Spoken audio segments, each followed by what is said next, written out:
usia kita, Partai Berkarya yang jatuh ke tahun kelima ini, memasuki tahun ke-6, kita berharap Partai Berkarya ini semakin hari semakin dewasa dalam menyikapi dinamika internal partai kita, dan kita menghimbau seluruh pengurus, fungsionaris, keluarga besar Partai Berkarya, baik dari pusat maupun tingkat daerah, untuk berpartisipasi menjaga marwah partai kita, sehingga partai kita ini bisa lebih fokus menghadapi proses verifikasi calon peserta pemilu 2022 nanti untuk menghadapi pemilu 2024. Saya kira yang terpenting adalah dalam usia partai yang saya kira muda sekali ya, partai yang cukup milenial, karena hari ini kami sedang merayakan ulang tahun yang kelima,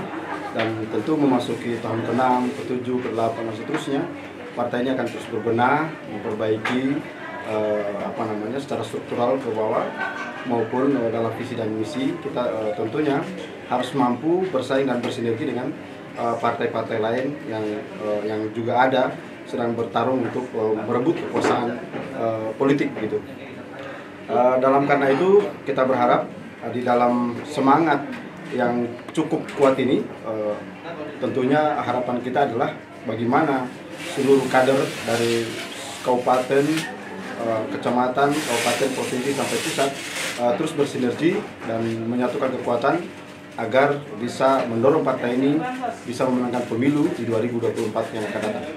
Target kita di tahun berikutnya, tahun ke-6 ke depan, tentu acara akan lebih meriah dari ini, tetapi bukan hanya seremonial biasa, tetapi bagaimana partai ini bisa menunjukkan jati dirinya, bisa menunjukkan eksistensinya, bahwa partai politik tidak hanya sekedar melakukan pendekatan struktural organisasi, tetapi partai politik harus bisa menunjukkan kemampuannya untuk bisa mengabdi kepada rakyat. Hari ini kami buktikan melalui MTQ ini, kami menggelar MTQ. Saya kira partai politik dimanapun di Indonesia, satu-satunya partai yang menyelenggarakan MTQ adalah Partai Beringin Berkarya.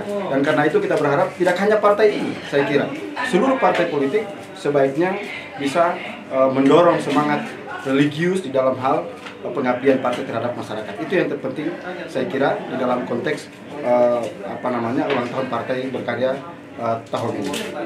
Evaluasi barangkali Bang, perjalanannya selama rentang 5 tahun ini, barangkali ada hal-hal ya, tentunya kita tahu bersama bahwa kehadiran Partai Berkarya ini penuh dengan dinamika dari tahun pertama hingga masuk di usia yang kelima ini. Ini adalah proses pendewasaan dari berkarya sendiri, dan diharapkan kita belajar dari proses tersebut untuk lebih dewasa lagi menatap menghadapi proses-proses partai ke depan yang jauh lebih penting dari sebelumnya. Tentunya sejarah akan mencatat proses-proses atau peristiwa-peristiwa yang telah kita lalui.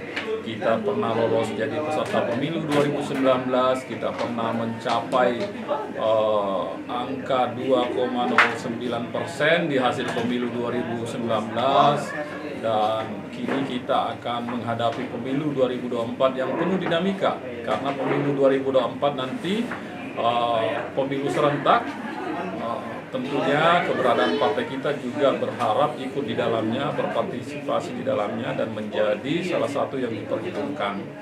Ini tentunya kita harus belajar dari sejarah, belajar dari apa yang telah kita lalui, dan ini akan kita evaluasi sehingga apa langkah-langkah kita ke depan untuk membawa partai ini menjadi partai yang diperhitungkan, disukai oleh masyarakat.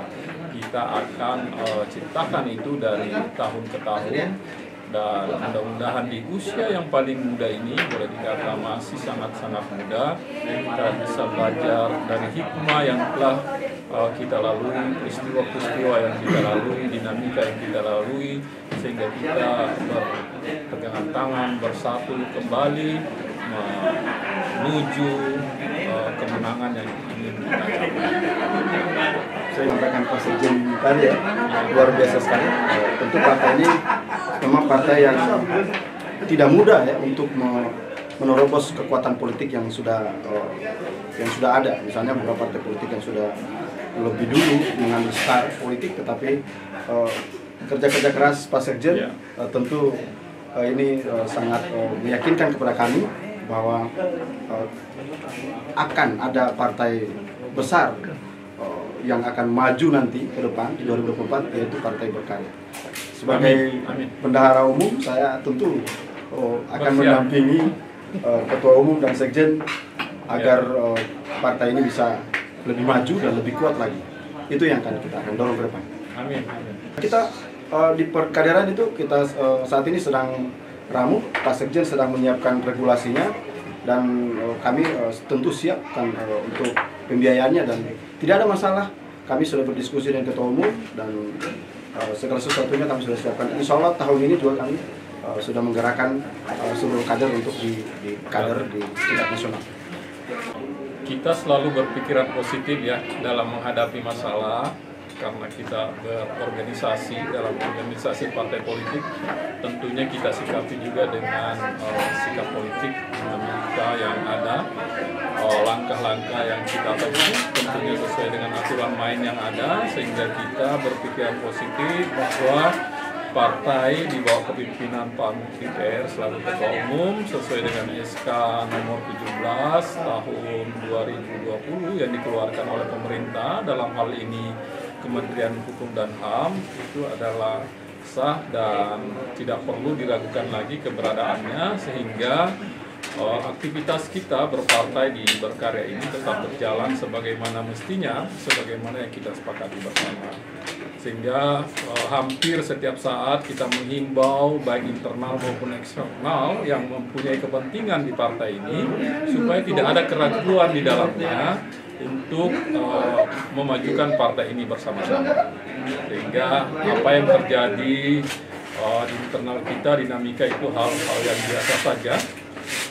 Biasa dalam berpartai, ada pro, ada kontra, ada faksi A, faksi B dan sebagainya. Sehingga inilah tugas kami, Ketua Umum, saya Sekjen, Bendum, dan semua jajaran pimpinan DPP untuk menenangkan suasana, untuk meluruskan hal-hal yang perlu diluruskan, baik itu informasi sesuai data dan fakta yang ada di lapangan. Sehingga sekali lagi kita melangkah bersama-sama, tidak ada keraguan di dalamnya. Kita sama-sama, baik Ketua Umum, saya, Bendum, dan semua jajaran pimpinan Dewan Pimpinan Pusat mengharapkan kepada keluarga besar Partai Berkarya dimanapun Anda berada, secara khusus dan secara umum kepada seluruh masyarakat Indonesia yang menjalankan ibadah puasa. Selamat menjalankan ibadah puasa, jangan lupa selalu memperhatikan protokol kesehatan karena kita dalam pandemi COVID-19. Mari kita jaga bersama-sama kesehatan kita sehingga kita sehat selalu dalam menjalani kehidupan sehari-hari. Kemudian kepada umat Islam, kepada yang akan menyambut Idul Fitri 1442 Hijriah, kita ucapkan selamat Idul Fitri, mohon maaf lahir dan batin. Dan tahun ini mungkin ada himbauan pemerintah untuk membatasi mudik ya Pak, untuk pulang kampung. Pak Bendum juga tidak pulang ke Sulawesi Tenggara, saya nggak ke Palopo, wilayah sana. Sehingga kita harus diuji kesabaran, karena sekarang sudah bisa lewat media sosial, lewat handphone, apa segala macam kita jalin, kita rajut silaturahmi dengan orang tua kita, keluarga kita yang ada di kampung sana, yang berbeda daerah. Kita mudah-mudahan ini menjadi hikmah bagi kita untuk menghayati keberadaan Ramadan tahun ini yang penuh dengan cobaan. Salah satu cobaannya adalah pandemi COVID-19. Sekali lagi, mohon maaf lahir batin, selamat Hari Raya Idul Fitri 1442 Hijriah. Oke. Minal aidin wal faizin. Minal aidin wal faizin.